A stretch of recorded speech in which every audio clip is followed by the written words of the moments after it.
శ్రీ ఆదిశంకరాచార్య విరచిత సౌందర్యలహరి 37వ శ్లోకం మరియు తాత్పర్యం. విశుద్ధౌ తే శుద్ధస్ఫటిక విశదం వ్యోమజనకం శివం సేవే దేవీమపి శివ సమానవ్యవసితాం యయోః కాంత్యా యాంత్యాః శశికిరణసారూప్య శరణే విధూతాంతర్ధ్వాంతా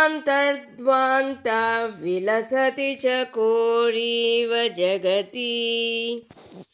ఓ భగవతి, నీకు అపురూపమైన విశుద్ధి చక్రమందు శుద్ధ స్ఫటికము వలె నిర్మలుడై విరాజిల్లుతూ ఆకాశతత్వానికి కారకుడైన శివుణ్ణి, ఆయనతో సమానమైన ఆచరణ కలిగిన దేవివైన నిన్ను సేవిస్తున్నాను.